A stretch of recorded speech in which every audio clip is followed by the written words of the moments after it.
Okay. In the continued war between OBS and YouTube, when it comes to streaming, I think I'm up and running again. But it's really hard to tell. Oh, my watch says I'm up and running, so that's good. I said I was going to be up and running.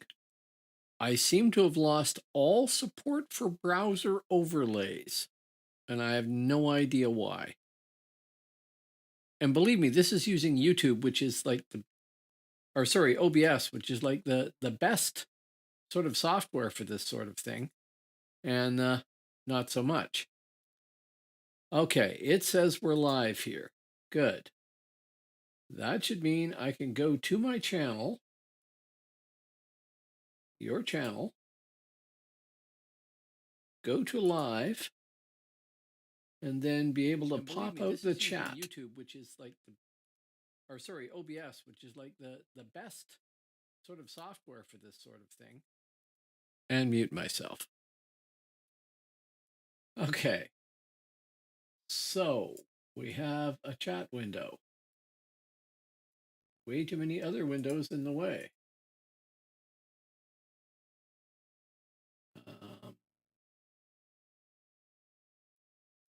Rid of that. Put that there. Drag it over. Pop that up to get rid of it. Can't get rid of it. Let's see if it does something. Hey, it does. Okay. And of course, I can't see chat on my channel because I popped it up. Okay. So in the last session I was trying to see how I could make a handwritten version of my Ashwadi script. And at the very end, I had a user point out a feature to Fontlab Studio that I hadn't actually played with. And that seems to be a pretty good solution for how to move forward doing that sort of thing. And I thought that the Zanati script would benefit more from it than the Ashwadi, and I could possibly get like much more progress with it because the Ashwadi thing is a very complex script. This is pretty simple, the Zanati one. So if you haven't seen this, basically I had somebody approach me on Reddit and say, would you be willing to design a writing system for the Zanati Berbers of North Africa? We don't have a writing system, which is not entirely true. They have Tiffany, which isn't suited to their languages, and they can write in a modified form of the Latin alphabet, and they can write in Arabic. Wow, my headset is doing something really weird here. Just a sec. But they don't have their own system. So I built a writing system. I haven't got any feedback on it yet, so they might not like it. Who knows? And I haven't gotten any feedback from the person who asked me about this, really, except they thought it was cool. However, they are intending to push the stuff that I've created to speakers of the Zenati Berber languages and ask for feedback. So I'm waiting on that. In the meantime, it's a good subject to make YouTube videos about, and I'm learning from every one of these things that I do, so I figured, well, I'll just go and build it anyway. So this is the font as it stands right now. Let me just check something out here.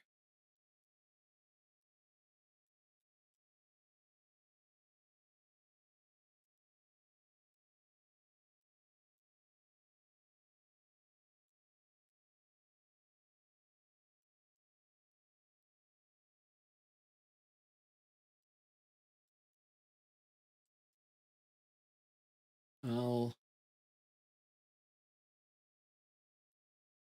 give you a preview unmodified of the way it looks. It's an alphabet, but it takes the vowel after a consonant and attaches it to the previous consonant. So I'm on the wrong thing here. Just a sec. So this is a T. This is an I. So the I gets attached to the T. That's the idea. The ancient Labico Berbers did not have, well, they had an abjad, so it only had the consonants. And there wasn't a consistent system. There was a lot of variety. So when it came to building the consonants here, I took an inspiration from the original shapes, but I also gave myself a fair amount of latitude on things. Oh, hello, Ryan. How you doing? Whatever happened with the Indebe font project? Um, okay, the woman that created Indebe approached me on Reddit. Do you sense the theme here? I spent a lot of time on Reddit. And actually, she didn't approach me. She was commenting on her efforts to do stuff, and I offered to make a font for her because I figured that would help her advance her effort. And I made the Indebe font. I gave it to her, and so far so good. She's got other people working on producing methods to use it on cell phones and things like that. But she said she was going to have to go back and build some more glyphs for it because there was stuff essentially missing that she hadn't figured out originally. So I haven't actually gone back to check if she's done that project and made those additions so that I can revise the Indebe font. But I hope to do it. I certainly support her. She's actually one of my sponsors on Patreon. A woman named Sugabeli, uh, and she created the system. And in fact, because of that project, that's the one that really got me into the idea that everybody should have a writing system for their language, and led to me saying yes when it comes to Mehdi asking me to build one for Zenati. Real world use changes things. Yeah. She's really ambitious. I got tremendous respect for her. And she's getting pretty good support, I think, too. And she wants to build a writing system for Igbo that's based on traditional art, and she's done that. She's not a linguist by education, I don't believe, but she certainly did her research and created a good system. So I do want to follow up on that, but the last word I had was I'm still revising stuff. So until she's done that, I can't really redo the font. But it's also me not checking. I should probably check too. So I don't remember if it was you, Ryan, but somebody said use that font brush thing, and I started doing that here. So that's SH the way it was. This is S converted with the font brush. I did a little bit of it, power brush, sorry. I did a little bit of it just to test out the idea, and I'm going to go through and carry on with the rest of the glyphs, basically. And all I have to do is load up each one of them and redraw the glyph and then generate it with the power brush and see what we get. So for instance here, what I need is a circle, probably.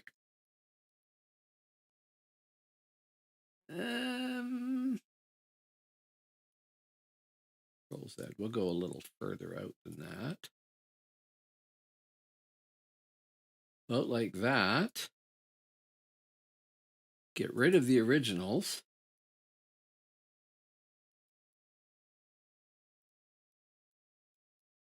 Oh, fine. Do it the hard way. There. Then select that and do element, make power brush. Really all there is to it. Glyph, oh, I got to move the brush window.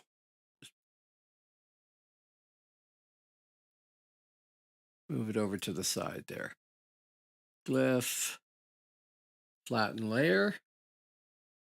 And that is probably all it takes for that one glyph. Now we have A, and it's the right height and everything.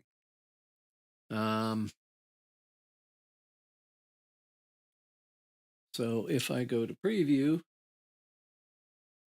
and type in A, we get the wrong one. When did we get? Oh, that's not A. What is that? That is double quotes.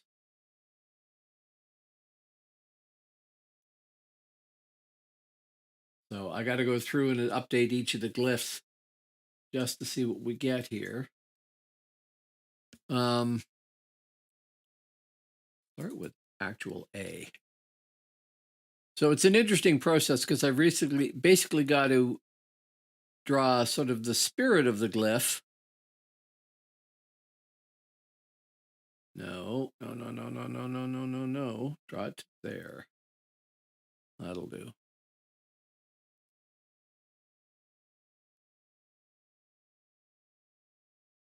Oh, that's done some weird ass curve thing.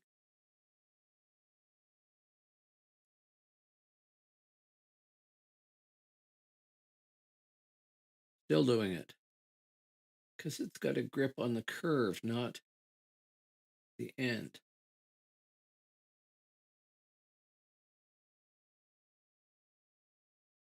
Gonna have to zoom in and see what it's done there.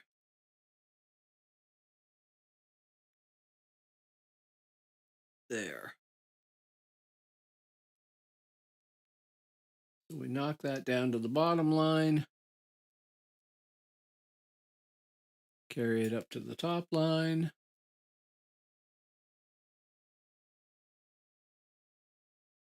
And then draw another line across the center here. No.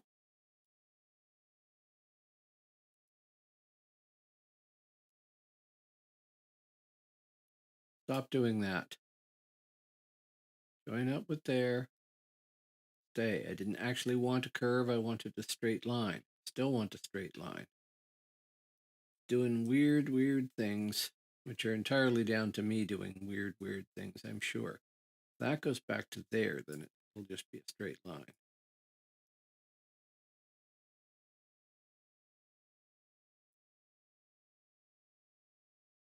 So about like that. Get rid of the original shape. Boom, gone. Grab everything here. Element, contour join. That's what I'm looking for. And then element, make power brush. And zoom out. Glyph flatten. Select all. Remove overlaps. And now we have A. So if I type in preview, if I type in ASH, and if I recompile it, because it looks like it hasn't done that, why is it not reversing?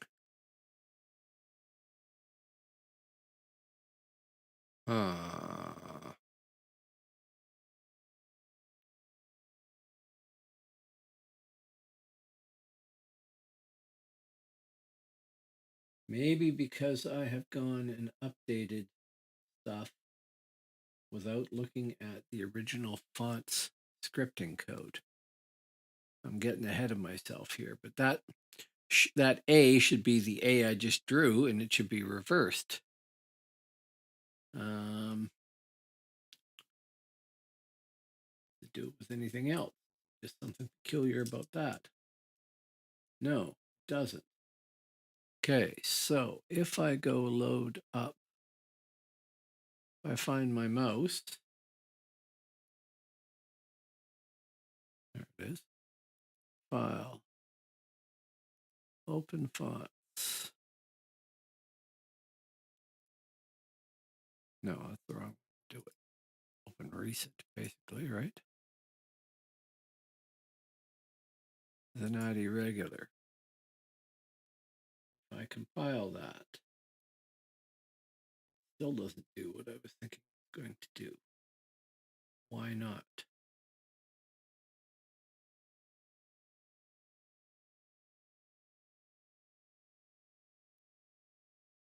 I'm confused on a higher plane here, but I'll figure it out.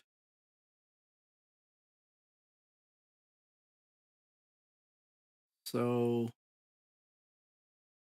if I go back here and I type in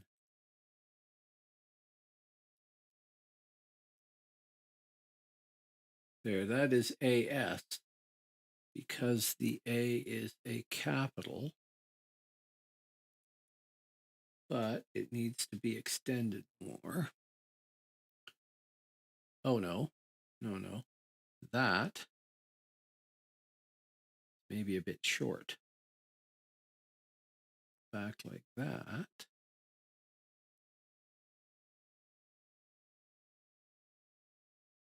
So that's adjusting the spacing, and now it overlaps. Not quite sure it works right, but at least it'll be consistent. Top, however, looks like it's too high up. If I go back to Zanati regular, it's the same height. If I come back here, it needs to be brought down a little bit, which is kind of curious. Not hard to do. Just got to shrink that down to 5100 like that, and it'll be the same height. But it's odd that it did it that way. Maybe it's because it's adding to the height of the top point as well. There's going to be an awful lot of adjustment required here too. So I just work my way through shapes. If I go here,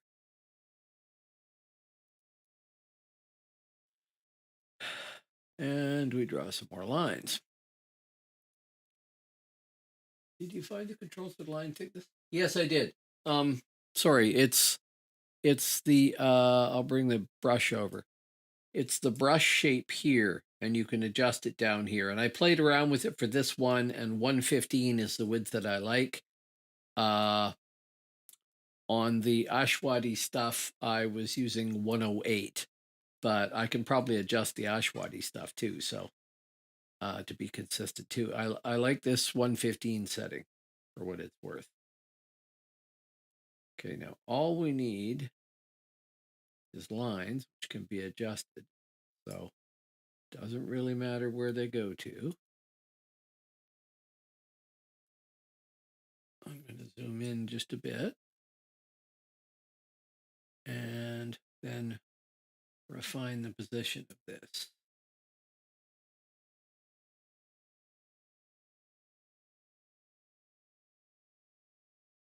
I think that line just needs to be up a hair, and that should be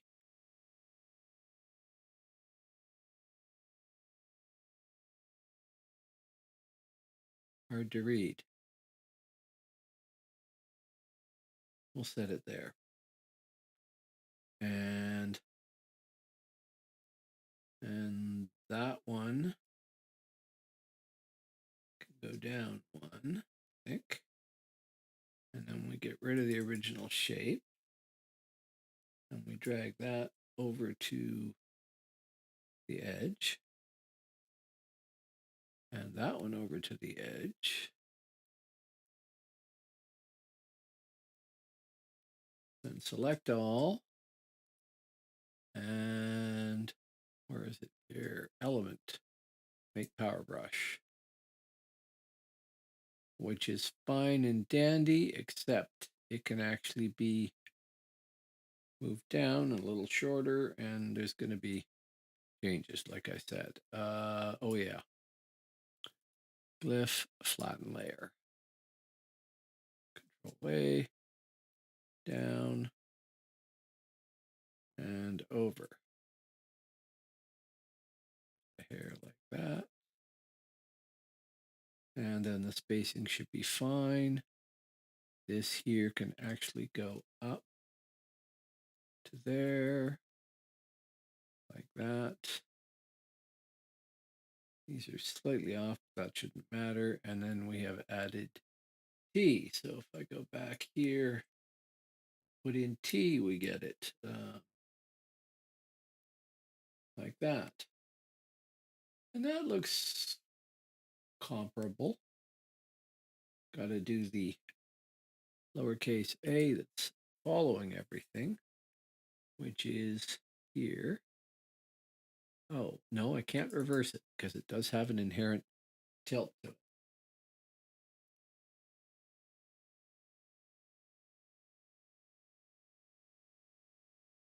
Also a setting that lets you vary the line thickness along the line. So it can go from thicker to slightly thinner back to thick.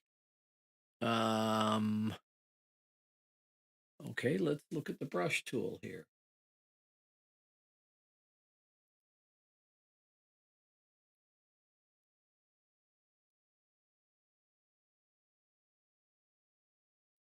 Pressure sensitive. I do not have a pressure sensitive thing there.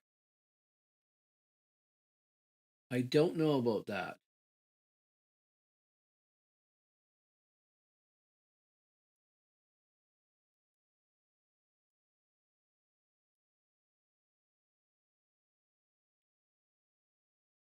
I can adjust the tip shape, but I don't want to do that because I've already built some of these letters here.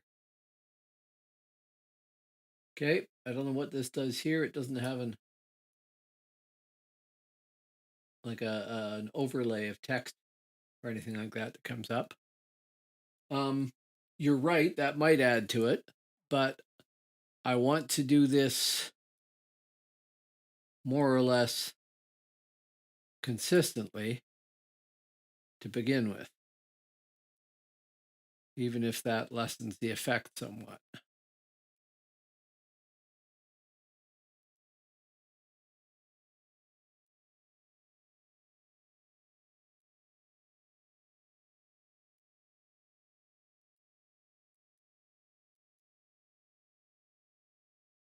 There used to be a right click to select all thing, and they got rid of it for some reason or moved it or something. Contour, join, Control J. I'll have to remember that.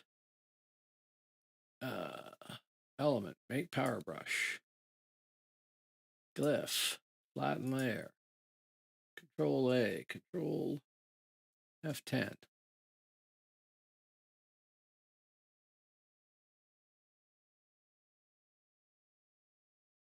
They may have changed things. Like, I'm not saying that you looked at the wrong spot, but maybe there's an update I don't have yet. That's always possible. Or it may be that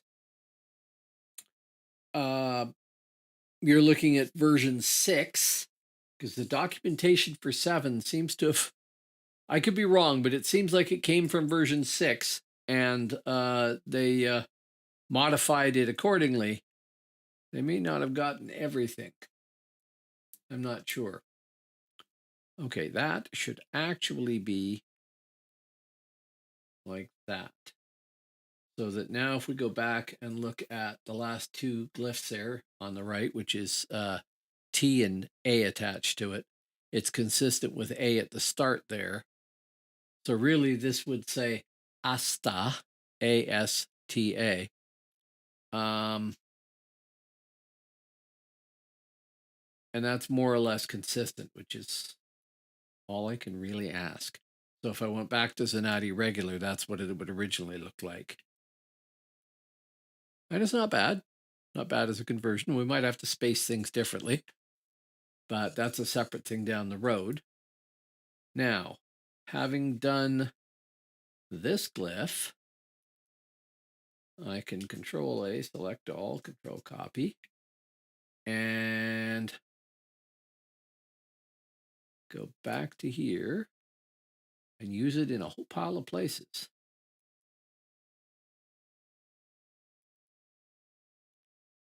Get rid of that. Paste it back in. I know I got to change the other shapes too. Here, get rid of this. Paste it in. Likewise, needs updates. Get rid of this. Paste it in. Any others want to play? No, I don't think so. Down below? No. Okay. Another simple one should be this.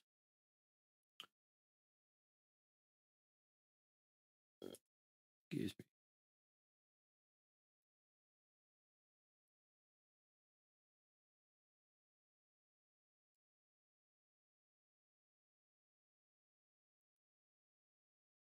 Funny when your software has tools you really don't want.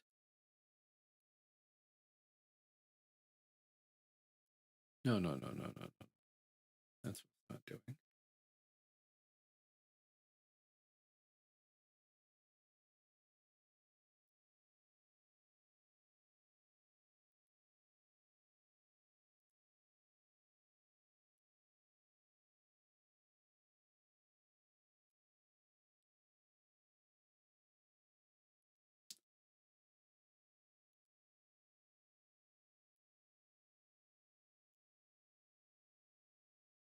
Zoom in, the other in.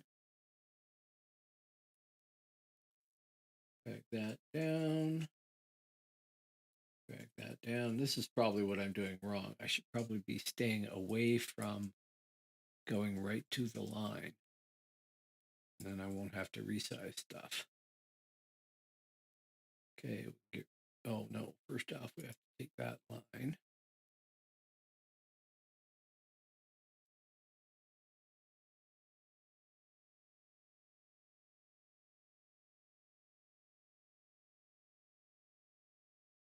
Take that line to around there, I guess.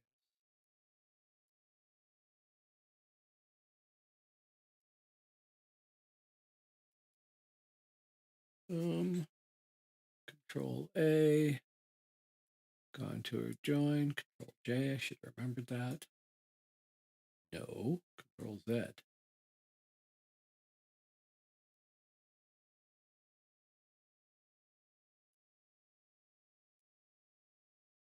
No. Okay, we'll just Control A and make a power brush. There. Now, glyph, flatten, Control A, remove overlap. And yeah, these are too high now and need to be brought down. Oh, minus, that'll make it easier. And up.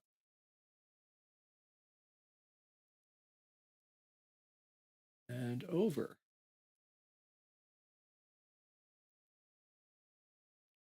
That means spacing brought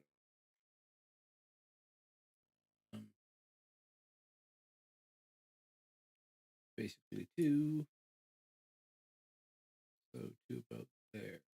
Be consistent. And maybe I should be respacing this thing so that it lines up a bit better.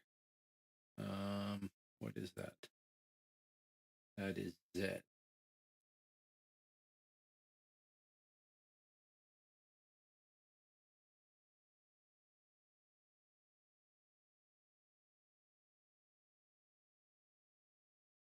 Back to A here. Spacing off.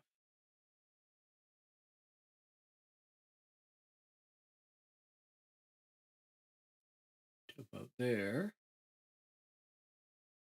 Top is too high.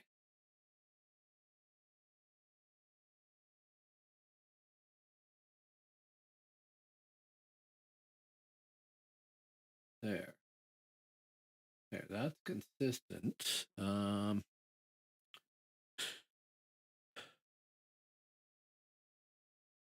That's consistent. Consistent enough for now. And that one, I don't even know why it's open.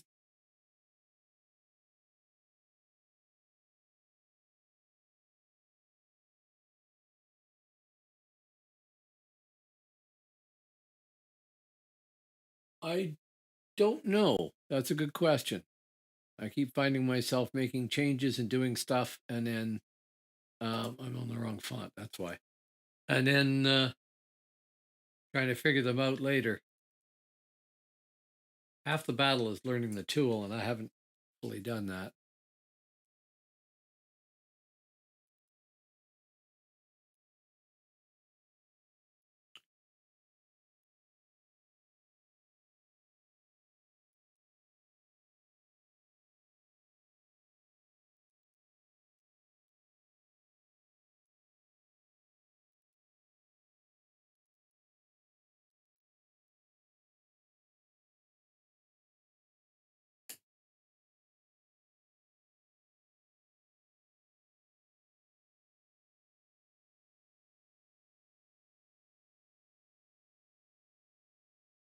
I'm gonna have to figure out all of this too.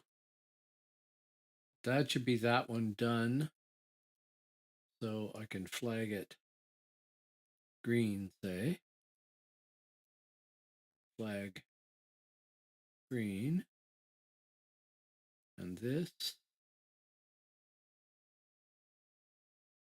that, and that can also go green.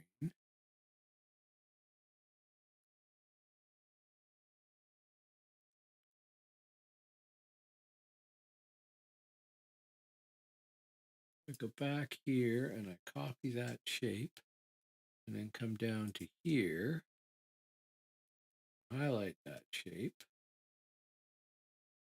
Control V the other one, so it's at least at the same height.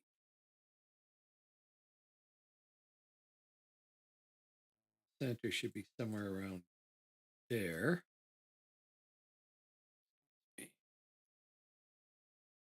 Then I can consider that one green as well.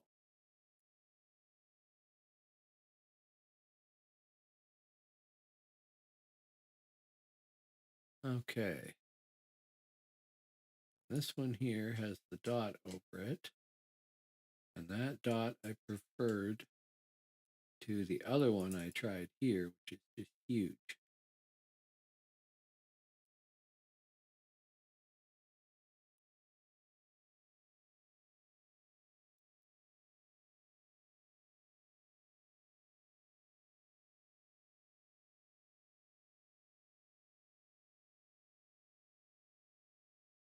There. And that can be considered green for the moment.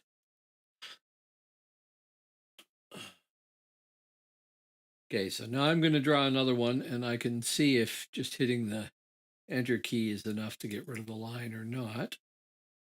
It's a good point because I would like a way to conveniently be able to draw a line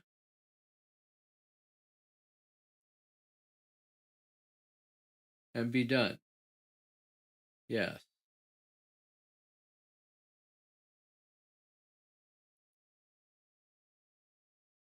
Nope.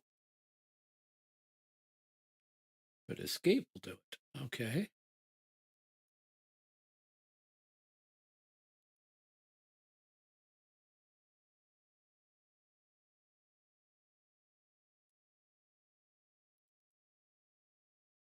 Boom, gone. Oh, no, this needs to be extended. Control Z. That needs to be extended out to there. Then we can get rid of this.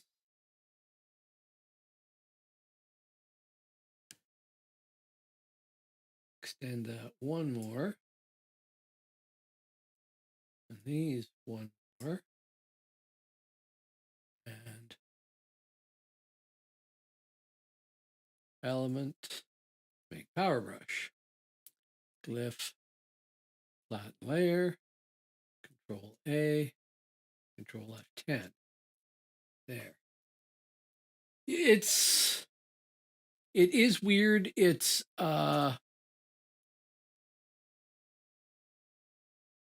It's a radical departure from version 5. And I'm not sure why they did everything they did,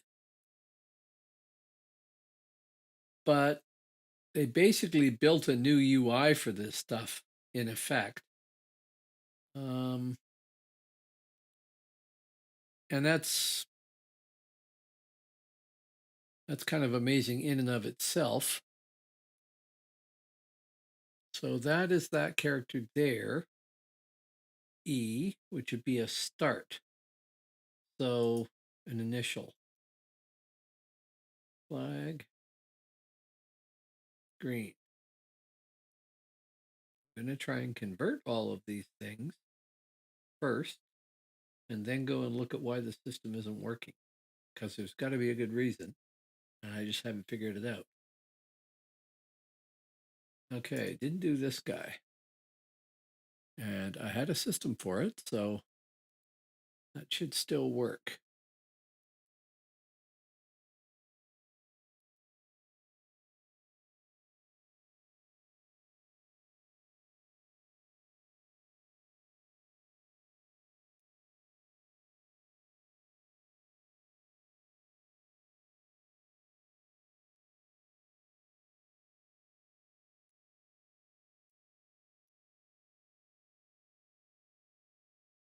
Oh, right. I can select, I can copy, I can paste, and then I can say tools, transform, flip horizontal, and it will do it. Oh, it didn't draw the other lines, but it doesn't actually have a command to let you draw the line. It's a little weird.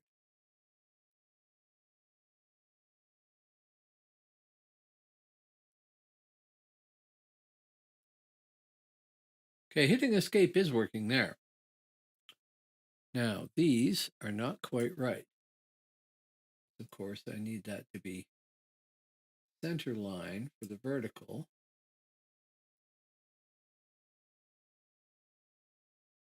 That. And then we need another line there, there. And we can get rid of this and this. And we can element make power brush and glyph, flat layer.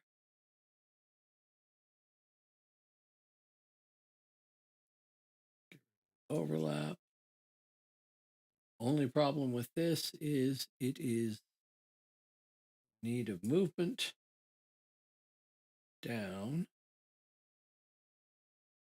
and being stretched up. And that might screw everything up. Because when I do that, I'm going to change the angles on.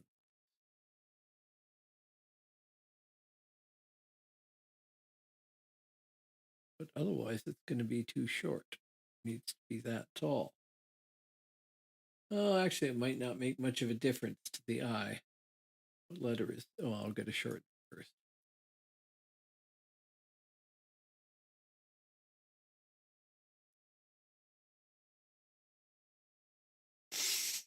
And the spacing.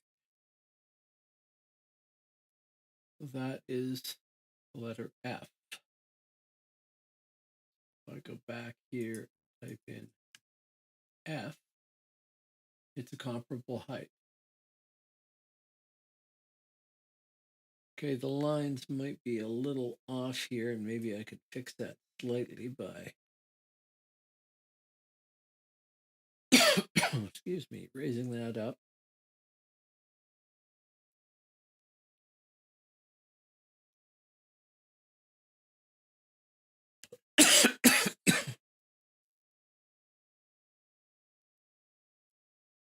Sort of eyeballing things to fix them. Oh, kind of odd, but that's okay.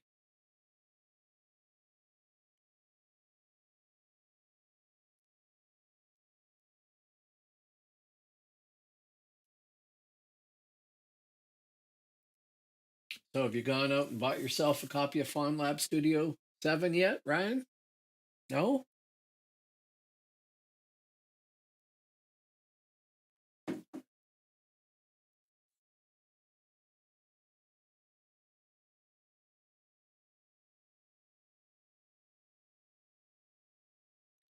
Oh, we take the.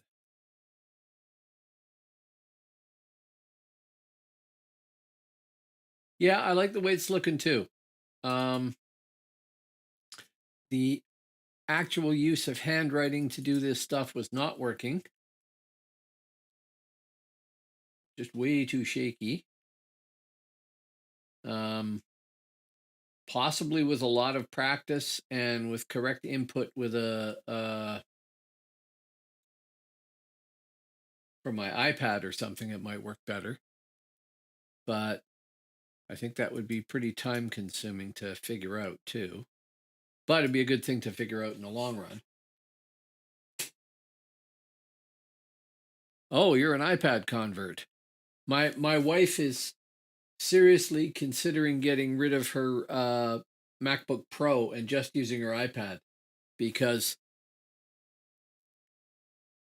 she spent a lot of time just using the iPad to do things, and it's been totally good for it. And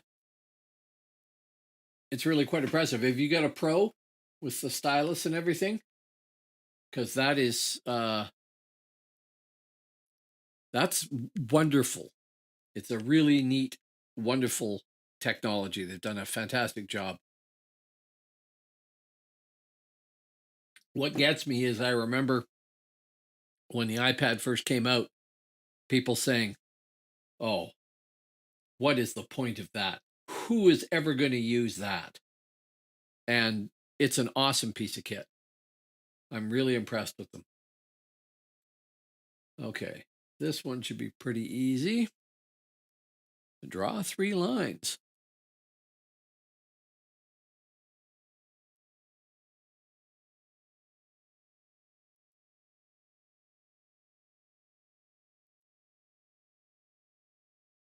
And then figure out how far they should actually go, of course.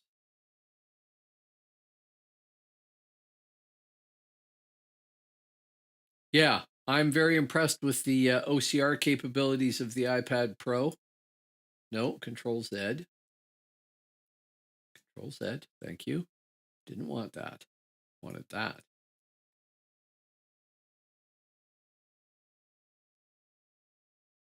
It wiped out my previous line. Okay. We're on the right tool here. I probably wiped out my previous lines by undoing too often.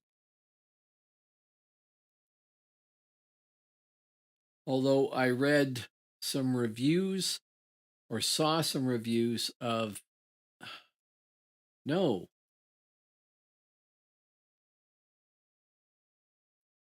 Getting distracted here and not paying attention. I guess that's being redundant and repetitive. I saw some reviews of the latest MacBook and MacBook Pro and the M1 ones that seem to say it's a fantastic piece of kit. I used to be a Mac guy. I was a Windows guy before that for many years. I had a Mac, then I went back to Windows, then I went back to a Mac. Now I'm back on Windows. Um, I suppose I'm just not really happy with any OS out there. I don't know. Uh, right now, it's handy to have Windows because I play computer games, and you kind of need to have that. The Mac is not that suited for that. We want to glyph, flatten layer. Then we're going to adjust the height on this to there. And then the foot on it, these need to go up like that, be consistent. And that is the letter M. Oh, you're not seeing any of this. I'm on the wrong screen. Well, I might as well check the M now before I go back. M. Yep, same height. Good. So back.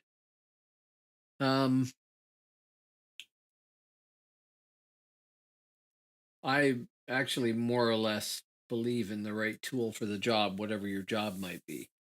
So if it's a Mac, no problem. Go you.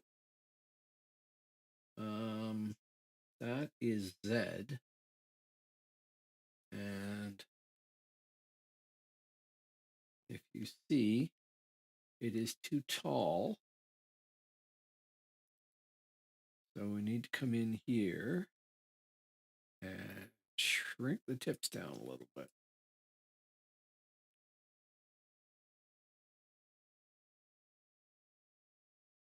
That looks better. Okay, and the spacing is way off.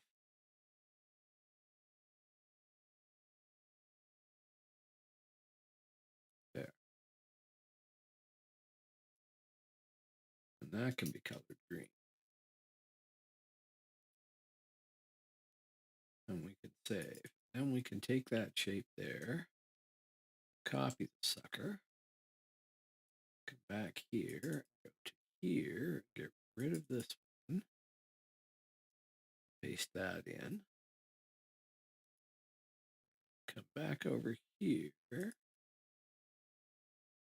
grab this shape, come back to here, get rid of this shape, paste in the other one, which is over. Just a sec, I gotta finish moving this before I read, or it's just gonna get confusing. About like that.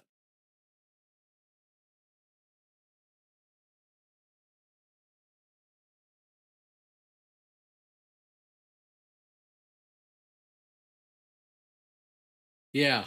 Are you using a program called Procreate? My wife swears by Procreate. Swears at it occasionally too, but she really likes it. That is J,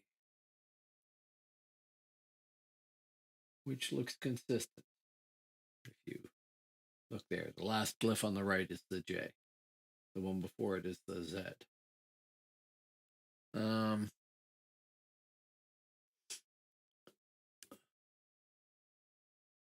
That same glyph here undoubtedly occurs down below here somewhere, doesn't it? No, it does not. Hey, but this one does.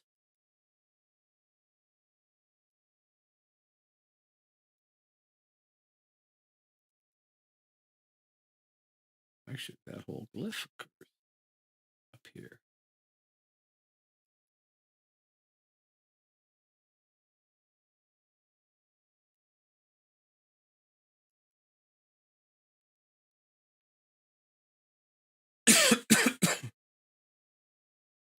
You have to adjust spacing.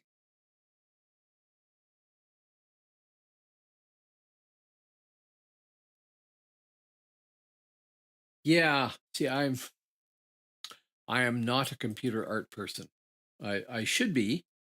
I should be perfectly capable with that sort of stuff, or I feel like it, because I can draw fairly well on paper and things. But the moment I get on a computer, it just falls apart. I'm not good. No talent whatsoever. Kind of it's kind of annoying to me. And this is probably going to sound really kind of obnoxious, but I'm used to being good at pretty much everything I do. So when I come across something I can't do, it's unnaturally frustrating. And I mean, I know, boo hoo, but funny to me too. It's ironic.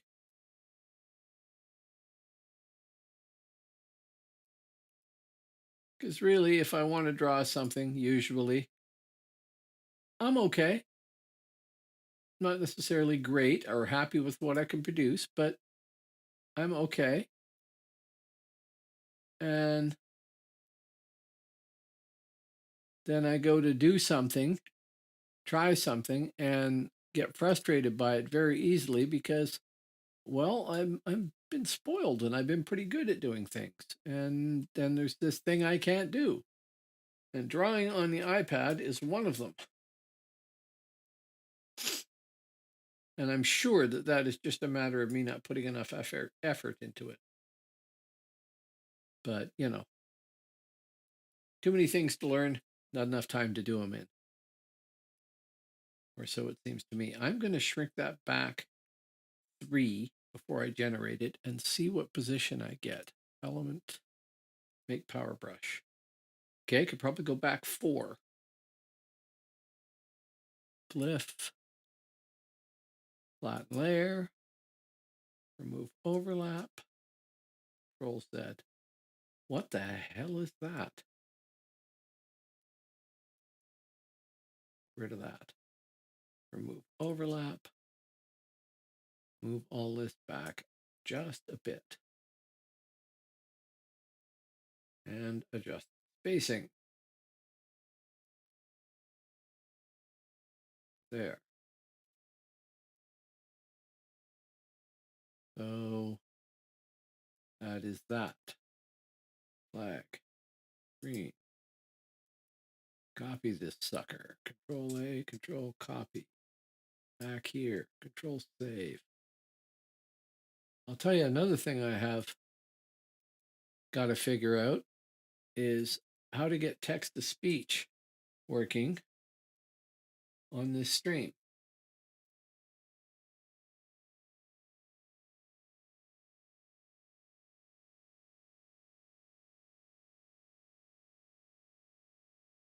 Yeah. There's what I see in my mind and what I can create on paper, and that's usually okay. Close enough, but a little frustrating. I know I could get better at that if I did more of it. There's what I can see on my mind and know I can create on paper, and then what I can actually produce on the computer. And I do like vector-based drawing programs for that. I haven't spent enough time with them, but I mean, this is vector-based here. And I like being able to go in and tweak that line, and that looks a little bit better. Whereas if you drew it, you got to erase it. And yeah. No, I know better, really, in my opinion, than to spend too much time on art because I have too much stuff I want to do and not enough time to do it in. And realistically, I can't be good at everything. So I'm not going to try. Oh, this shape here needs to come down. That's what needs to happen. Got drawn too high. And then that means it's not quite high enough here. All of this needs to go up, say, that much. And then that needs to go up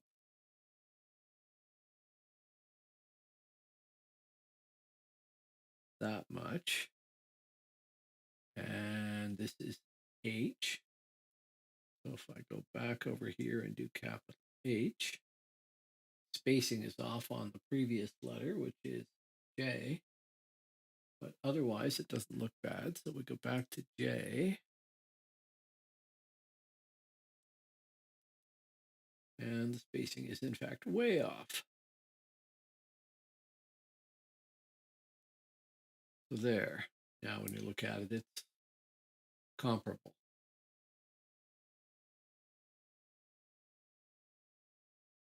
I like the way this does this power brush thing to be sort of consistent in the way it's doing it. It's not quite handwriting, but it has more of a suggestion of what it might look like if somebody was drawing this very precisely.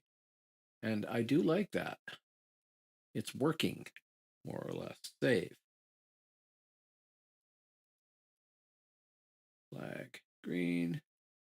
By the way, the colors have absolutely no meaning. They're simply there for you to figure out what you have done and haven't done.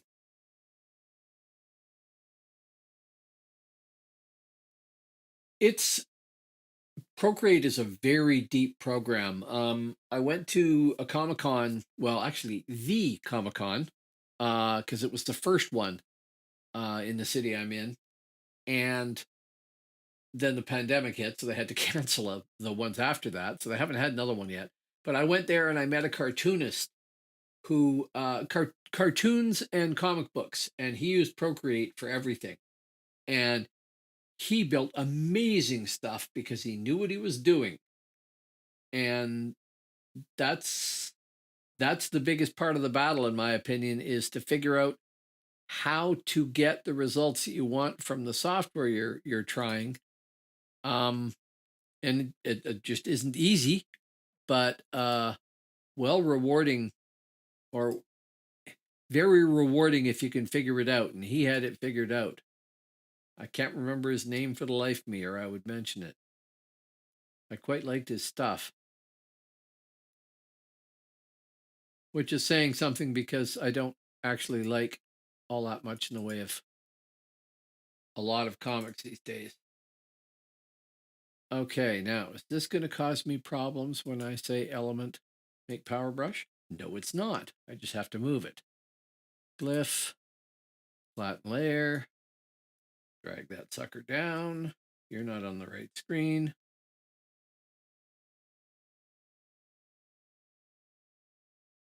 And over and adjust the spacing, which I need to zoom in for. No, I had it pretty much bang on. Okay, which I thought I needed to zoom in for, but did not. Flag green. Save.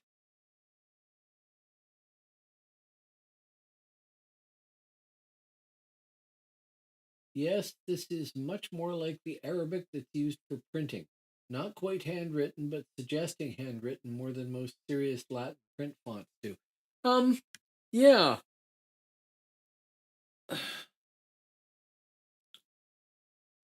I have massive amounts to learn about font making still. Just tons. There is so much to this, it's ridiculous. So when I look at regular fonts that are they're still, this still does look sort of like very neat printing to me. Like it could have been hand done with a brush or something.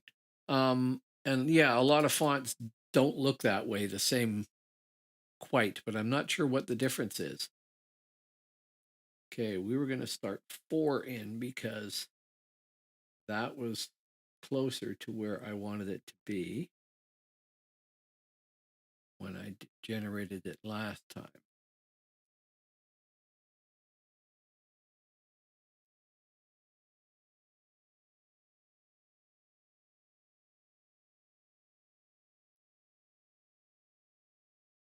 And we'll see how this does.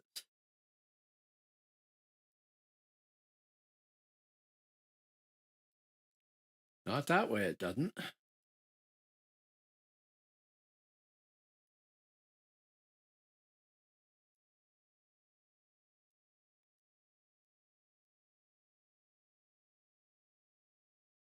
Now that I think about it, I bet you I can get away with not actually making everything line up. 2, 3, 7. Come down 1. Otherwise, that looks pretty good, and then I'm going to end up adjusting them anyway.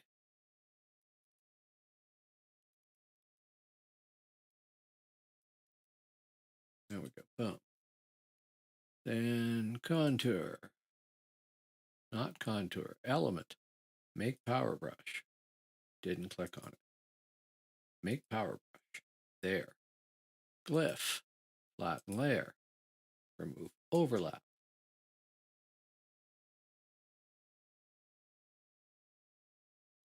I don't know about that.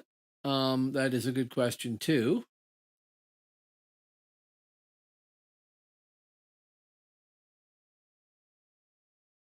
And this all needs to go up just a bit. Compensation as well. Say about there. And the spacing should be good. Oh no. Okay, this needs to come down too. So maybe all that spacing I just did was horrendous. That probably needs to come back down again. Up there. And that is Q. Q. So if I go on preview, that's comparable too. Okay. I will try that. You're going to end up knowing this software far better than I do. Okay, some instance where I'm going to have parallel lines here. I'm going to have parallel lines with a curve. So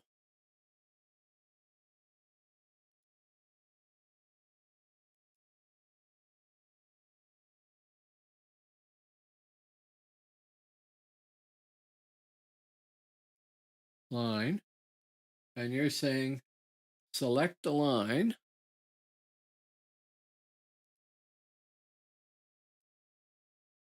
hold down the Alt key, and drag. Hey la. Would you look at that?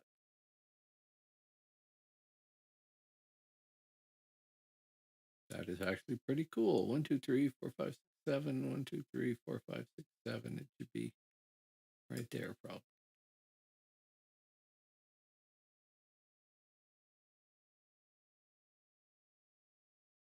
Could be.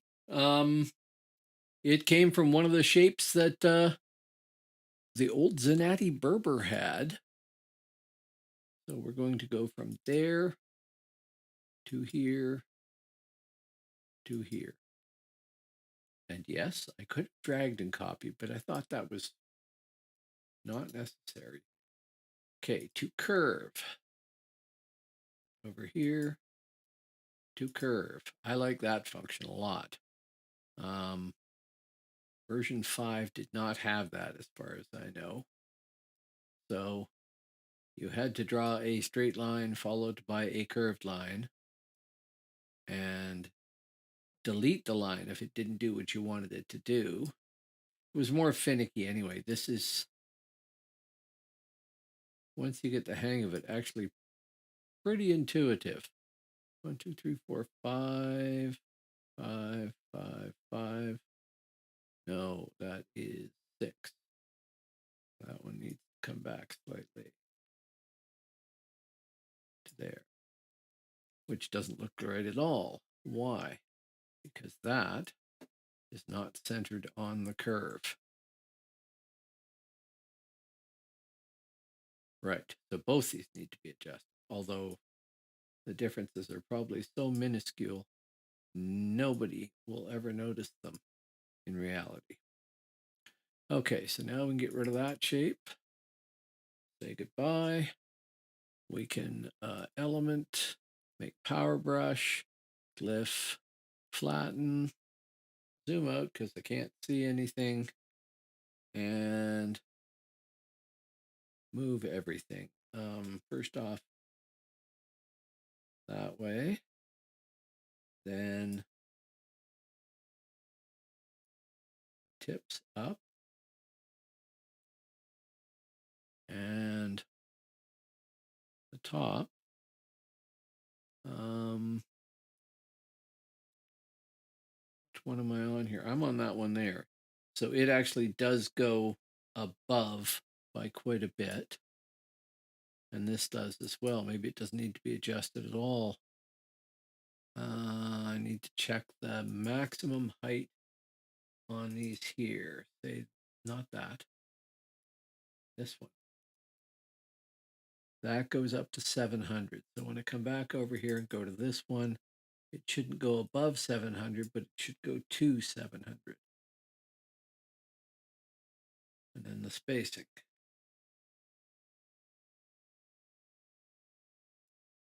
Need to zoom in for.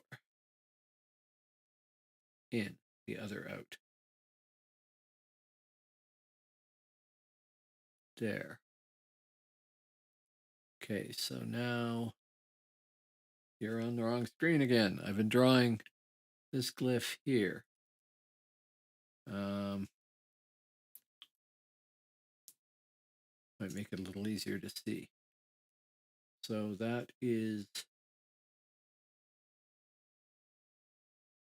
Which one? Oh, I'm on the wrong, I'm on the old version. That's why I couldn't see it. W.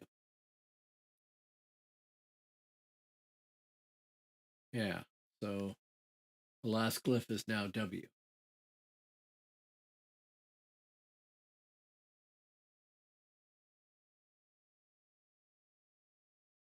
You feel compelled to look them up and figure out how it works. Well, I appreciate the help. I really do, honestly speaking, appreciate the help immensely. Um,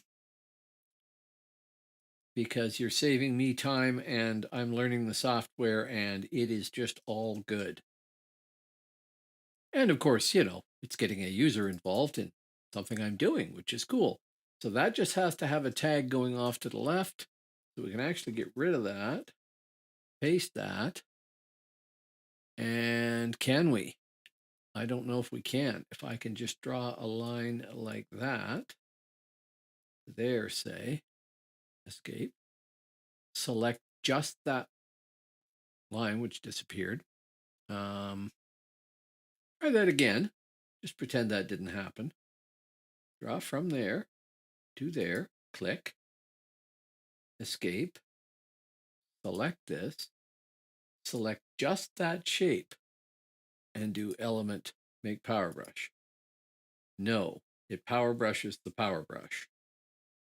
So Control Z, we'll take that, copy it, go to, I think it was the @ sign I was using here. Get rid of that, draw that, make a power brush. I think, glyph, flatten layer. I think that software, the software should let you select one thing to make that power brush with, like this here. So we want to get rid of that, paste that, Control F10, nope, Control A, Control F10, there. And now you're on the wrong screen still. Okay, so all that was redrawing the horizontal line here.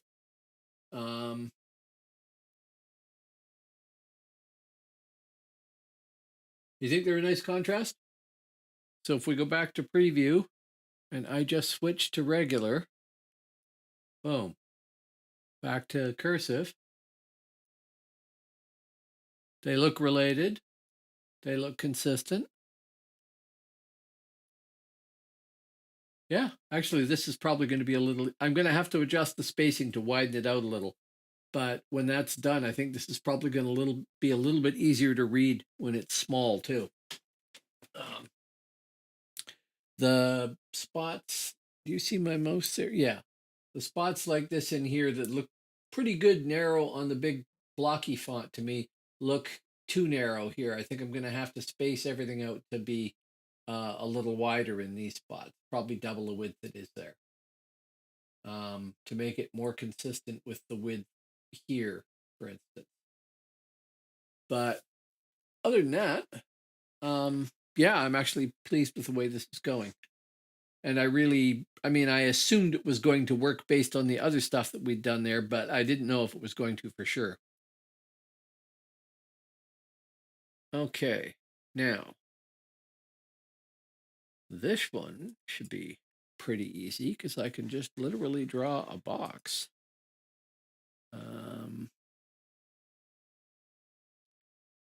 Say like that. And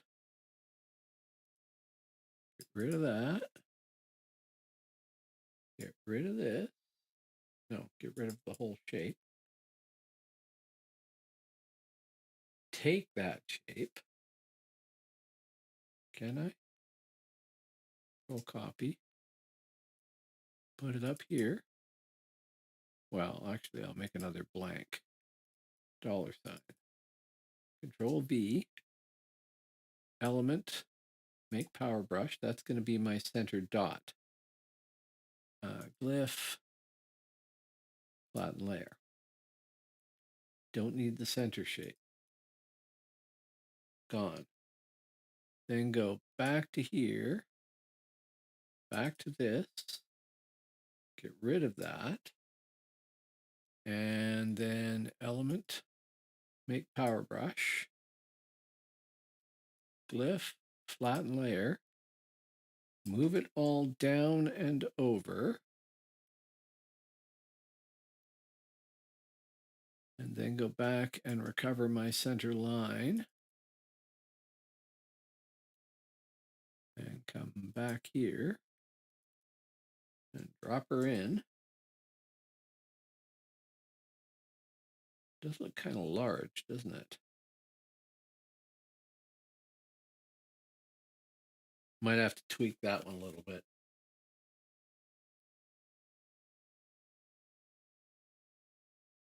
Yeah, and I like those chunky fonts too. I mean, I don't read Hebrew, I don't read Syriac, I don't read Arabic. Um, I certainly don't speak any of them. But I do look at signs from other cultures, from India, from Pakistan, uh, Yemen, Saudi Arabia, Egypt, Turkey, all these places. I mean, I know Turkey isn't written in an exotic alphabet to me, it's written in Latin, but I do look at all these things and look at all those signs and look at all those shapes and think, okay, when I make a font, I kind of want it to look consistent with that, right? The same sort of look. That's the other question is who knows if anybody's actually going to be interested in this. It's become an exercise for my own entertainment and creativity, to be honest. And if it doesn't catch on, well, then that's too bad because I would like to have provided a tool to help people. But the conlanging world will have a new font to play with as well. There, that's probably a little better. Maybe I'll move that down a little bit. I'm starting to screw with the size of things now too, though, and I wanted to avoid that too much. But I do have to make it work height-wise too. So that is P. And I've left you on the same damn screen. P, A, comparable height. But I can see a problem there with the A. Or with the P. Plus. That line needs to go, I'll put you on the right screen. Oh, that line needs to go out just a bit more. Like that, so we don't see. What was happening is there was a little bit of overlap from the A in here, and it's gone now because I didn't have the spacing right on the P. So, dealt with.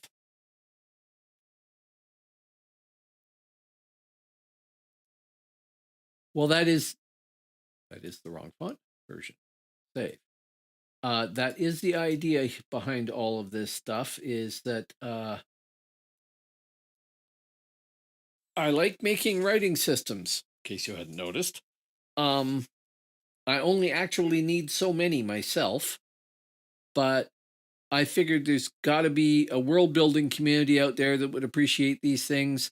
Other conlangers who take a liking to a writing system I create and adapt it for use with their languages. I'm honored when something like that has happened. Uh, I have had at least one person take my one of my designs and do art with it.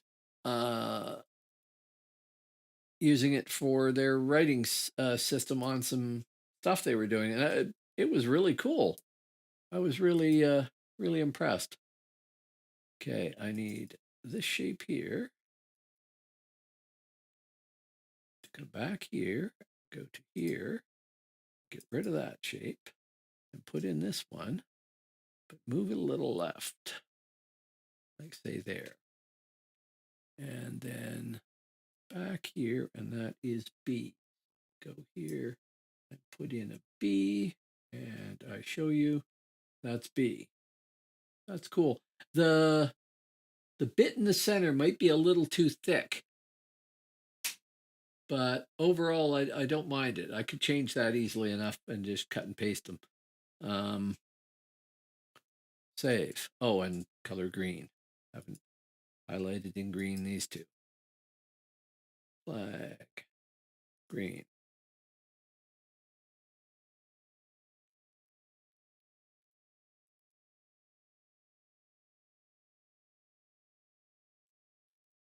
So we're going to copy the W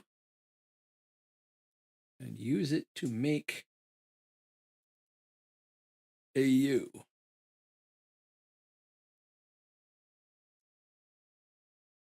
By shrinking down the top until it gets to the height of the regular letters. And then grabbing that, coming back and pasting it and moving it over there like that. And adjusting the space.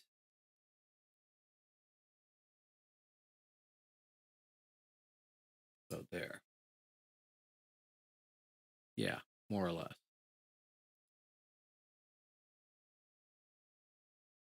So if I go back here, type in AU, we get that.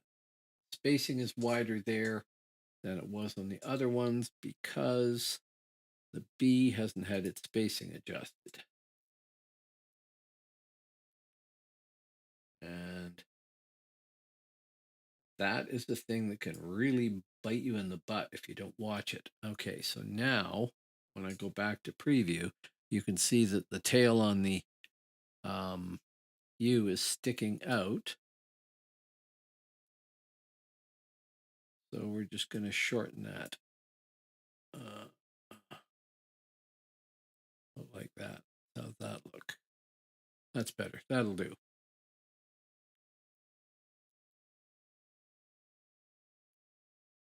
Okay, so U can be flagged green. Yeah, there's something. Check. Did check.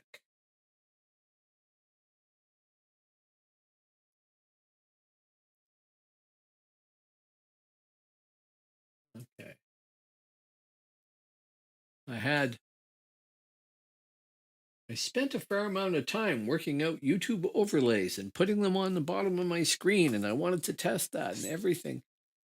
And then I made some changes to things, and now OBS doesn't show anything from our browser. I screwed myself somehow, and I'm not sure quite how.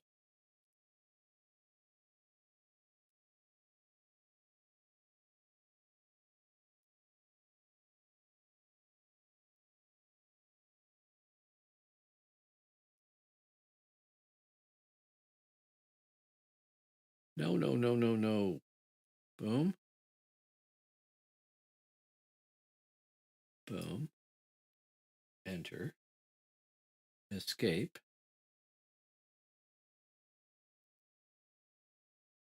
Nope, it's not doing it. Boom. Boom. Enter. Escape. Grab that. Get rid of that. Move that up. Probably to one over like that. Then element, make power brush, glyph, flatten layer, get rid of the overlap, move the whole thing down and over because I overestimated where to draw the lines. All that down a hair too. Move all that up a hair to there. Adjust the space.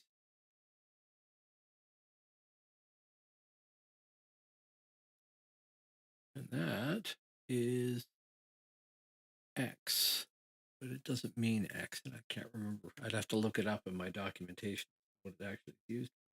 I think it's like which would make sense. Don't know if I've actually tested it.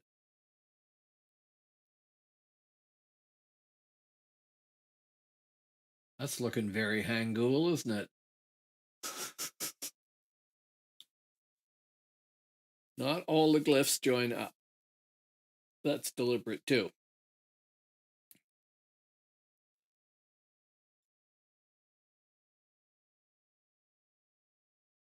Okay, so we have 1, 2, 3, 4, 5, 6, 7, 8, 9, 10, 11, 12, 13, 14, 15, 16, 17, 18, 19 glyphs to draw still. But many of them are based off something else, so that will help. And for instance, this one here, Control A, Control Copy, is a duplicate of that one there. And everything looks like it worked. So that should be good enough. So that can go green. And I could save. So for instance, once I get this shape done, the K, I can do the G, I can do the GH, I can do the KH. X is not KH because there it is. All off the same shape. So that's not bad. And another TH and DH I can do off of each other as well. And N and NG. Capital N and NG. Lowercase n is not. It's the same thing. I kind of put two different ways to enter some glyphs in here, which isn't really sensible or necessary, but I did that. So I haven't figured out the logic behind everything again. Are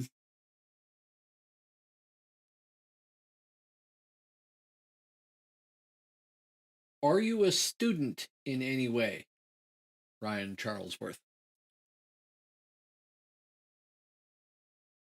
Because I believe there is an educational version of this that is cheaper. Certainly allow me to suggest you try drawing fonts and creating writing systems and things like that. I find it fascinating to be able to do stuff like this. I really do. And I mean, in the case of this particular project, if I have the chance to give, I think it's 9 million people a writing system, well, that'll just make my life. I will just be overjoyed to have done that. The likelihood of that is very small. I recognize that. But, how cool if it happened. So, well, this is going to actually be harder to draw than I thought it was going to be.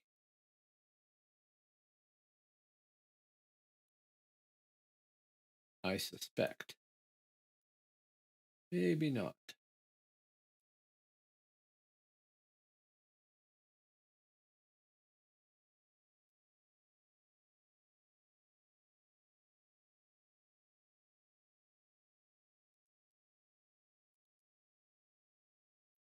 Wrong thing. Gone.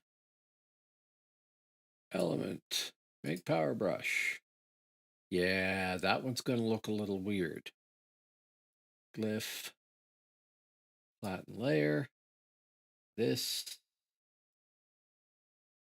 All needs to be moved down. Just isn't going to work. Control Z. Maybe we move the whole other half down and then shorten the leg on it. It's going to be a little weird, but it's one of those weird glyphs that stands out anyway for being a little weird.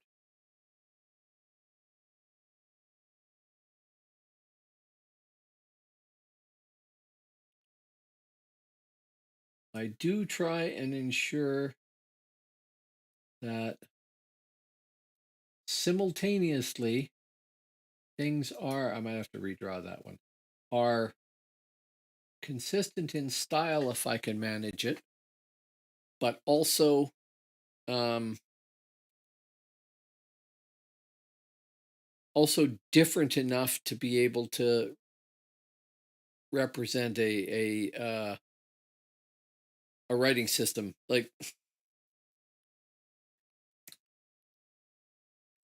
when I was in high school, all of my friends spoke German. They did not teach German in the school, though. They taught French. I had never met a single Francophone. I live in Western Canada, and they just didn't come out here. It wasn't until after I'd taken the last French class that I actually had to take to graduate, which was grade 10, that we finally got a Quebecois French teacher. And she was cool and a whole different style of French than we used to get taught and everything else like that. And I wish I'd taken her course, but I didn't have to, so I didn't. And now there's plenty of francophones around. It would actually be kind of useful. And of course, if you want to work in the Canadian government in any capacity, federally at least, you have to speak French.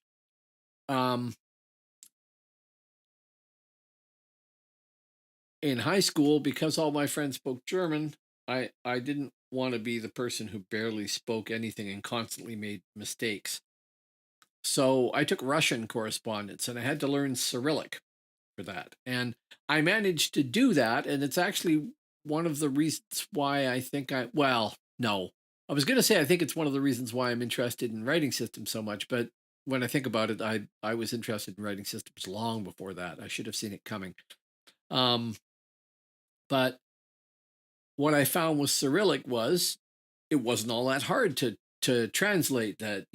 Yes, it's a P in English, but it's an R in Cyrillic. Yes, it's an S in English, but it's a C in Cyrillic. And then there's some shapes, well, very much like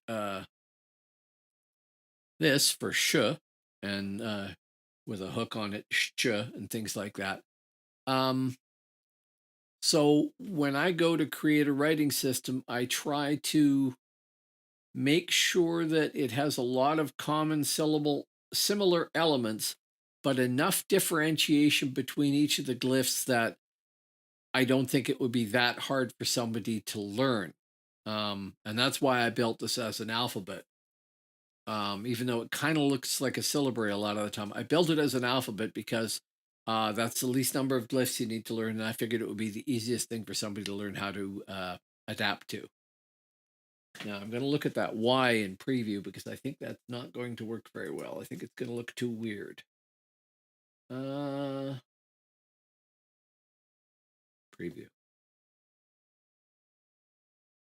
Yeah, I think I'm going to have to adjust that one a lot. Maybe even build it up out of components myself because of the way the angles work. I do want the bottom to be consistent the way it is there, but I kind of want the whole thing to be taller too. And the original, I switch back, doesn't go all the way up, but it does go on the right hand side, basically up to the X height line. I don't know why that one doesn't go higher. It should. As a matter of fact, let's go fix that. Oh, it does go high enough here. It's my brain that's not working. I find I don't like to criticize other people's scripts because, well, unless they ask me to. I find that what an awful lot of people do is they fall in love with one shape or two shapes and they use it again and again and again. And to be honest, I think that's a fair criticism of the holy grail of conscripts, Tengwar from Lord of the Rings. It's too damn similar.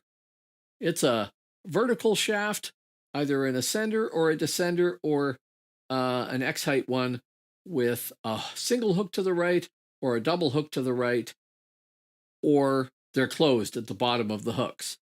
And that is probably 60, 70% of the symbols. It makes it very hard to read. Yeah, okay, you agree. Tolkien says hi. Yep. Yeah. And I mean, I really like the way it looks. I do. But it's really hard to read. Mind you, that can be true of the Latin alphabet too. If you look at something like Carolingian minuscule, some of those medieval calligraphers really like to make every letter similar to the other letters, and you get this long wall of text, and it gets very hard to read. Yeah, and some with ascenders, some with descenders. Otherwise, a few that are just the regular X height. But yeah, Um, I really like Tengwar. It's gorgeous. It's consistent. It's really neat. It's a pioneer for creating writing systems to go with created languages.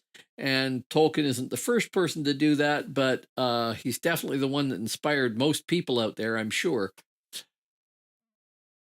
But I would love to have had a word with him at the time and said, change a few more things. Those are really neat shapes. Use them once or twice or three times or four times, but that's it. And they're actually not all that original from a lot of lowercase Latin. When you look at it, the shape of a lowercase p or a lowercase b, um, instead of having two loops on the top of like top and bottom of a B, like a capital B, he has one loop with a second loop. That's neat. Go him, but it's not that original a thing. And instead of having an H shape, he has a double curve on the H shape. Anyway, doesn't matter. It's just that a lot of people that are coming up with a writing system for the first time, to me, seem to fall in love with one or two shapes and use it too much. And it makes it very hard to uh, read. Very hard to read. I try to avoid that. I don't know if I succeed or not, but I try to avoid that, at least to me anyway. But the converse side of that is you want to have a lot of artistic elements that are the same.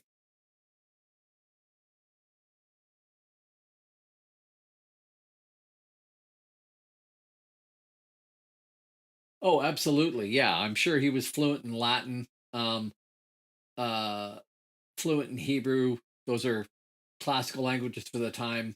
Uh, I mean, he was a professor of uh, Old English, I believe, so he will have known that, and probably the equivalent Germanic languages, and be familiar with Frisian and stuff like that. Uh, Dwarvish in Lord of the Rings is basically based off of Hebrew, like it's Hebrew and Arabic. It's the same three consonant structure and things like that. He didn't do a lot of detailing on it, but um, that's part of that, and I think that's really cool. But he certainly knew about all that, and I think that he did his best, but his talent was in world building and in the languages and the naming and things like that, more than uh, more than the creation of the writing system. That's all.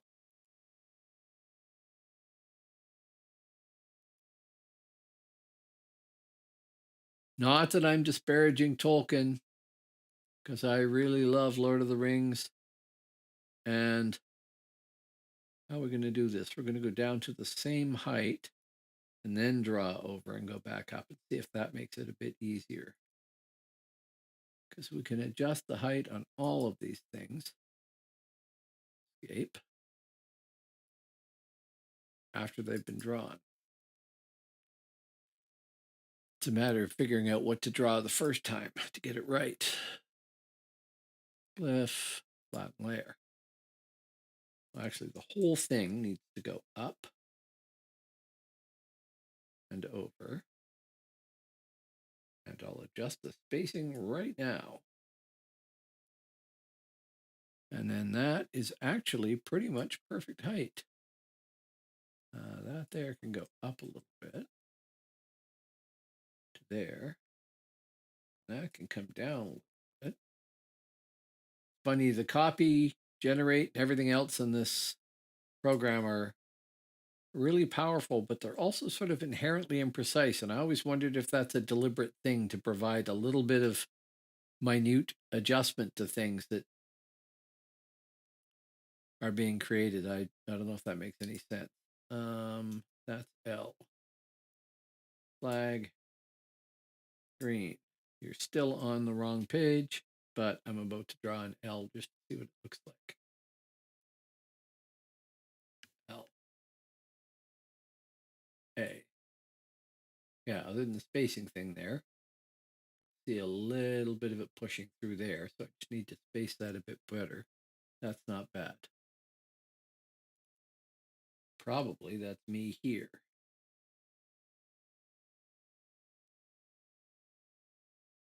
No, not really. That is this here not being completely consistent.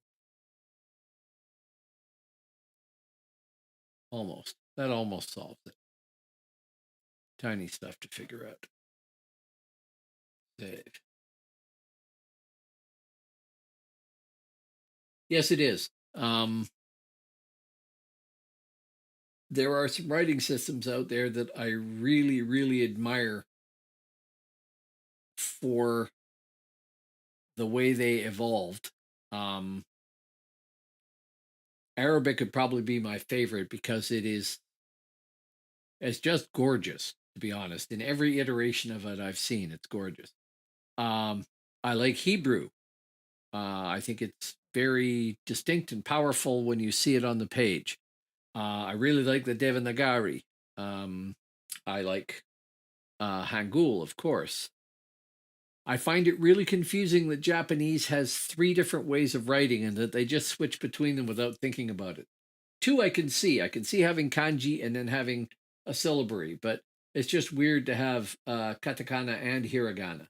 That's just really odd to me. I understand they're for different uses and things, but it's just weird that they haven't somehow amalgamated.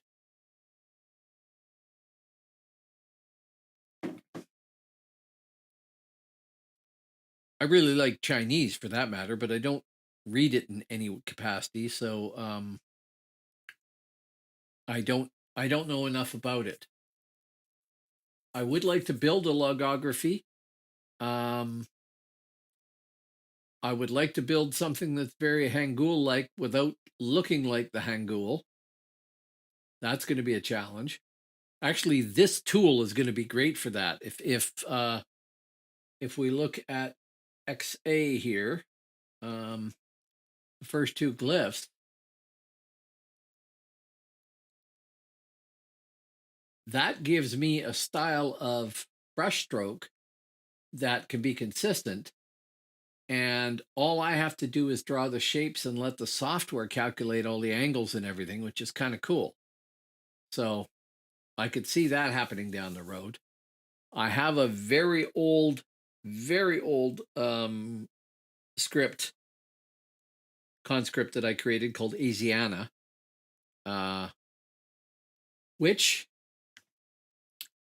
I speak no Japanese, other than a few words, no Korean, other than a few words, no Chinese, other than about 3 words. But I thought I could, in my hubris, build a script that would let me write. Well, the original idea was to come up with something that to a Westerner who knew nothing about those things could be used to look Asian. But then when I got into it more, I thought, maybe I can make it support the phonemes of Chinese, Korean, and Japanese, which would be kind of this, universal writing system, which would be kind of cool. So I built that. It's not very evolved and it needs a lot of work, but that's the one that somebody took and put on as art. A guy made a constructed script for Japanese that I really like called Manjikana. It's very nice, and I think it kind of captures the essence of the various Japanese scripts while being featural. Cool, cool.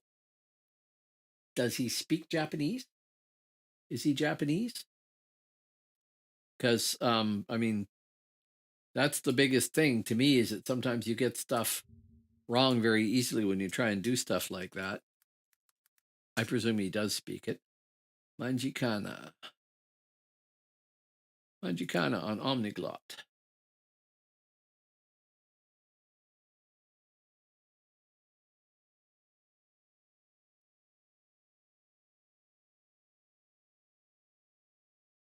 Oh, you're not on the right screen here. I'm looking it up.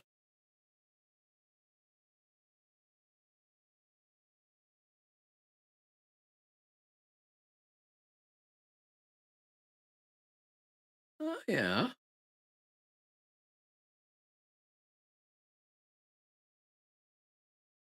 Oh, so they're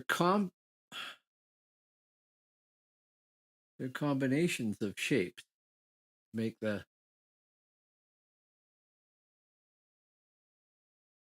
That's very Hangul like the vowels. Right. Yeah, yeah. Handwritten version looks great to me. I mean, the printed version isn't bad, but I like the handwritten style version that looks like brushstrokes and stuff.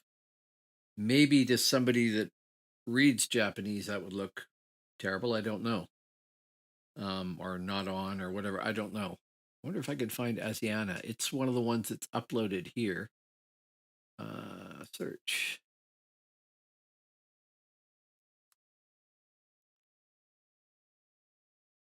I think it doesn't show up in a search, particularly not if I type it wrong.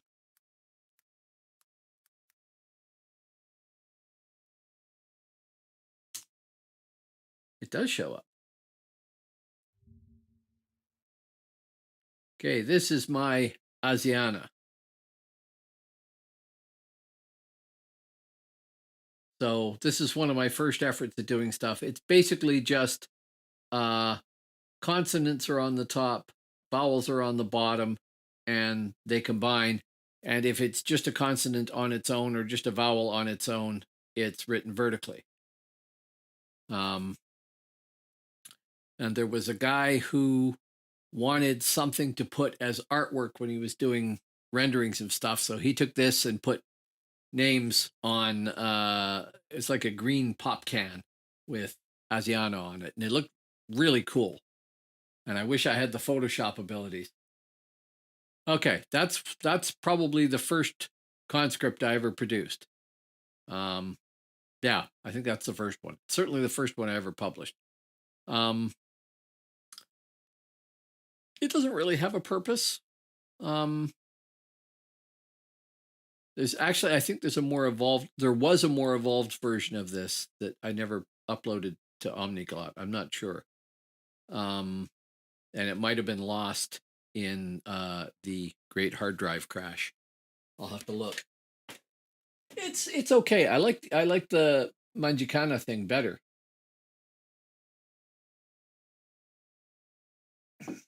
I like it when people come up with something very inventive.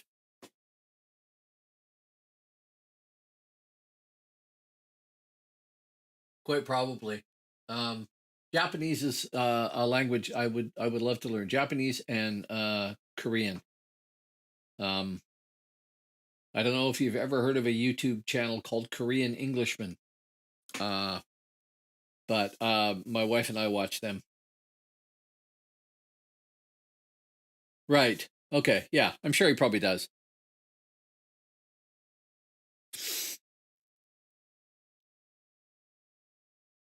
My Japanese is limited to basically uh, saying "wakarimasen" for I don't understand, or "domo arigatou gozaimashita" for thank you very much, very politely and stuff like. That's about it. And I'm probably pronouncing those badly too.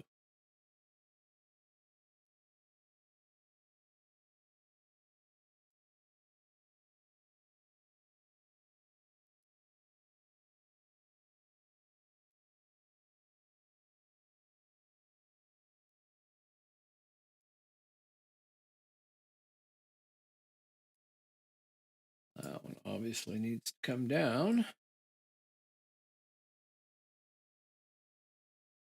to about there. And that should all do.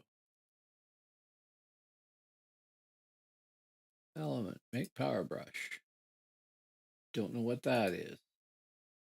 Glyph, flatten layer, that. What are you doing, sir? There must have been a point there or something. Control F10. Now, this all needs to be moved back to the 0 line. And then the spacing needs to be moved over to about there. That is the letter I. So if I come back to preview, type in space K, not K, P, I. And that is a little short height-wise. Yeah. So that needs to go up to there. And then when we look over here, it'll be an equivalent height. And we still have the spacing issue, but that's something I said I was going to deal with later. So draft number 1, that will do. Flag, green. Save. And I can fudge that, Control A, Control Copy, come over here to here, Control A, delete. And all we need to do is add a bar over here, which we can grab from here.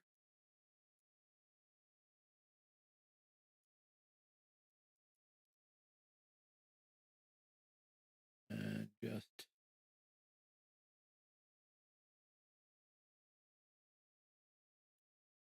basically drag into place like that. Control F10, no, Control A, Control F10. They've improved that feature too. That used to be much more problematic. That needs to come out to there.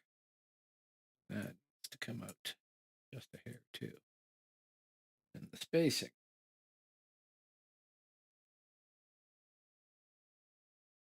To there. That one's done.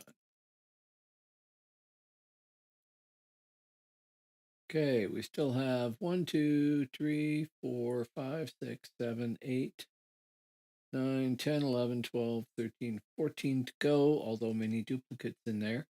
But I'm going to save this, and I'm going to take a bio break in a sec. I'll leave that there. Yeah, there's these same two guys, Josh and Ollie. Josh, his parents were teachers in China. So he grew up in China, and taking Chinese. So he does speak some Chinese as well, Mandarin.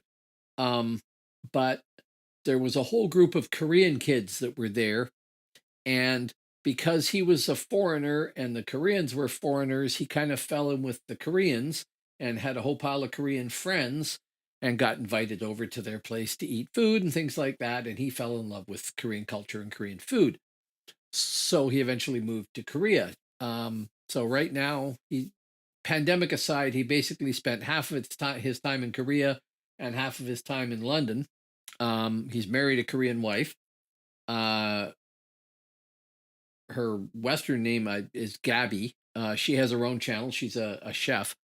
But him and his best friend Ollie are basically a really successful combination. They have 2 channels. They have Korean Englishman, which is for the Korean audience, showing Korean culture to Westerners, and Jolly, which is for English speakers, showing Korean culture to Westerners, and they're both subtitled as appropriate. They have millions of subscribers, and they've had major Hollywood stars on their channel. And if you'd never been hooked on Korean food, you will be by the time you've watched enough episodes of their shows. They're just great, really great, and really silly and funny and everything else. But they've had who have they had offhand? Linda Hamilton and Arnold Schwarzenegger, Ryan Reynolds, Chris Hemsworth, a major chunk of BTS, which is a Korean boy band, guy who's a professional model that I can't remember the name of, but he was quite neat, and a pile of other people like that. Yeah, yeah, really, really, really well done. And then they've introduced Korean food to their friends. They've got a high school that's the principal of the school or headmaster of the school in the UK is a guy they went to school with. So they go in and they have a whole group of guys from this boys' school that they've fed various types of food and stuff like that. I am absolutely addicted to Korean food now. I could eat it all the time. I love kimchi. If you've never had Korean barbecued chicken, you've never had barbecued chicken. It is hands down the best barbecued chicken ever made, in my opinion. So I'm completely addicted. And that's all happened because of that one channel. And I don't even remember how we happened across it, but it's quite neat. And of course, it's been a good introduction for Koreans to Western culture too. And I mean, they travel to Korea, they travel in the UK and whatnot, but they just came back from that big outdoor festival, music festival that happened in the States, whatever it's called. They haven't done any of the programs from that, I don't think, but I'm looking forward to that. Yeah, it's just brilliant. And millions and millions of views. I mean, they're doing this as a full-time living. They're very successful. Oh, Korean barbecue beef is excellent too. Yes. Barbecue chicken, man. Um, the best types I've had, well, the regular standard chicken that everybody makes is great too. The thing that's neat about it is however they do it, it isn't greasy.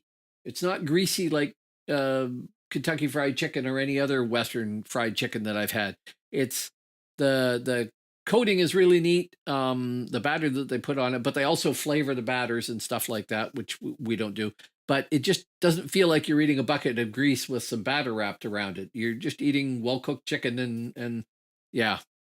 Um, Yangnyeom chicken is sort of spicy and sweet. Uh, they do uh, garlic batter. Filipino. I've never had Filipino. Maybe this is comparable to Filipino. Maybe it's better. I don't know. I've never had that. Um, not that many Filipinos where I live, unfortunately. Well, I shouldn't say not that many Filipinos. We do have Filipinos here, but not that many, except as temporary foreign workers, which is great for them.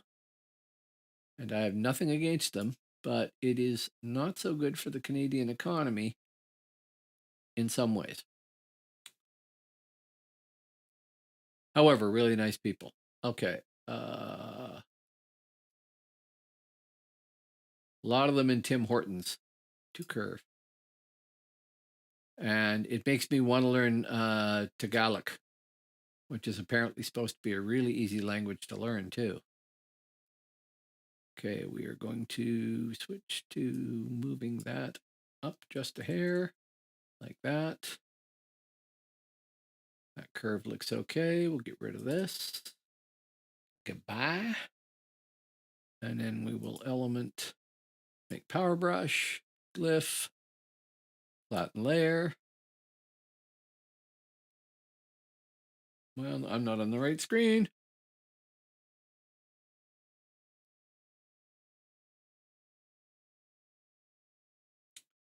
And that should go up. there.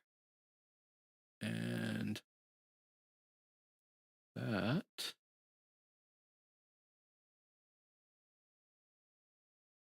is good there. And then the spacing. I go to Zenati regular and look at that. Spacing is 5. Okay, so if I'm going to be consistent, I'm going to come back here to here. You are on the right screen now. I'm going to shrink that back to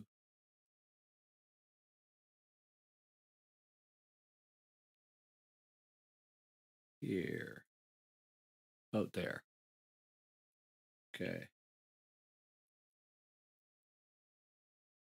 So if we go in, that is on the 0 line. I might have a problem with, you can't see it. The glyph on the right, if you look at it here, visually, this looks like it's shorter than the line here. So I might have to do the thing of like you do with curved shapes and stuff and extend it a little bit lower on these, not all the way down like that, but just a little bit lower to make it look like it lines up, because the curved shape here, that is visible, right? Yeah, you can see my mouse. The curved shape there, the negative space makes this look shorter than it is, because I think they call it the visual weight, is actually about where the tip of my mouse cursor there is there instead of being lower. You have to kind of compensate. You do that with circular shapes too. You like a letter O in a Latin alphabet.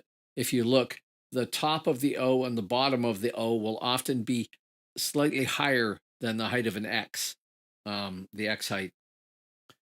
And that is just because visually it doesn't look consistent otherwise.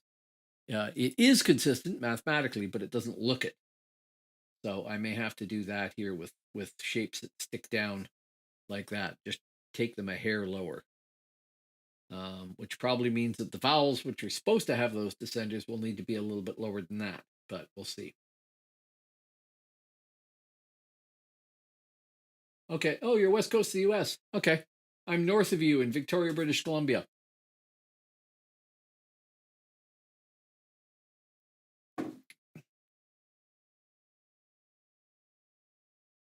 Now, back. All right. Okay. So we're rapidly running out of things to do on this here, but I need to take a bio break. So I am going to come back to here. I am going to save. No.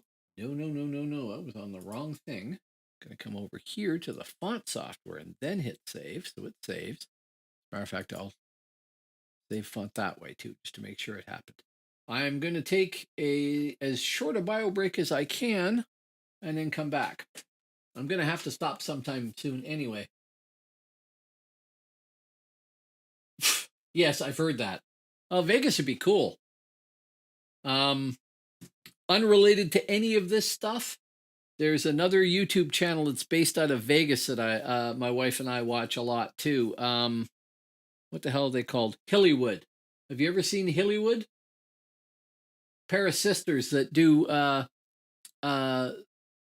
sort of spoof videos of popular TV shows to music and everything else like that. I would check out Hillywood too if you're looking for things to watch on YouTube. Spelled that right? 2 L's. Just like that. And while I'm at it,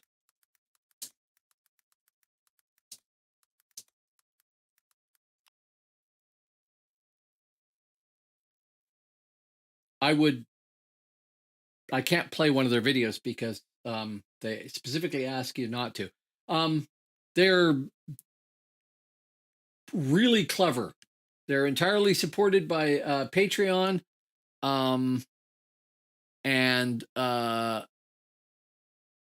they've done some brilliant videos, particularly if you've watched a lot of shows, like their video for a lot of popular TV shows. Their video for two of them for Supernatural. My wife and I were big fans of Supernatural. Those two are great. The one for the British TV show Sherlock is well done.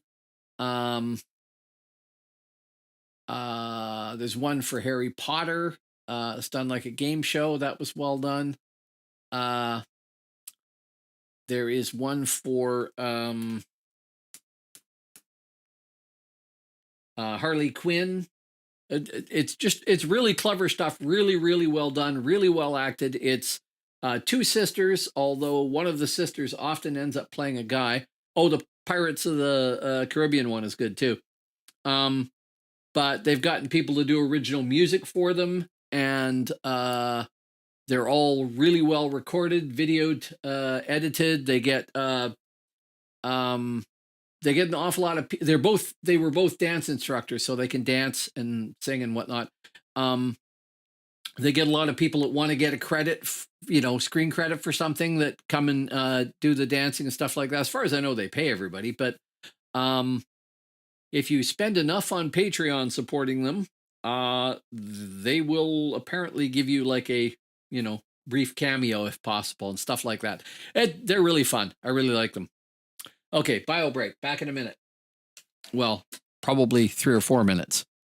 And then at some point, I'm going to have to go because I have to pick up my wife from her job. I'll be back in a minute. Go watch a Hillywood video.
Okay, I am back, and I see that Ryan is leaving. So, thank you very much for coming by. I think you've been the only person here, um, and I really appreciate having somebody to talk to. So that's good.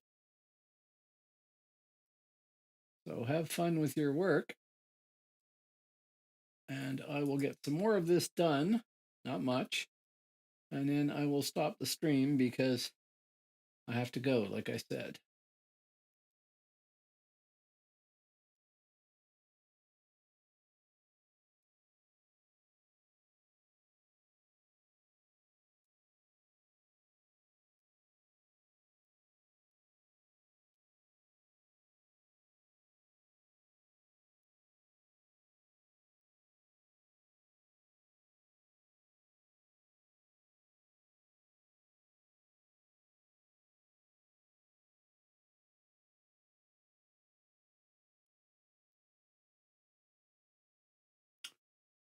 Okay, so that.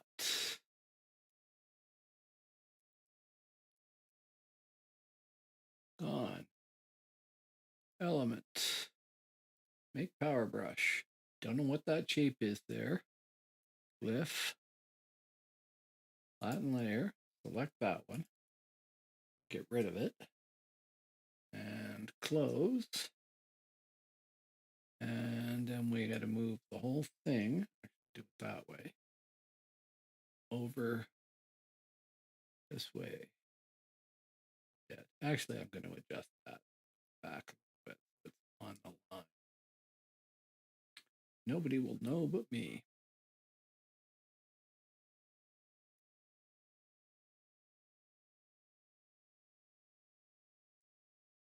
Okay, I'll call that one done.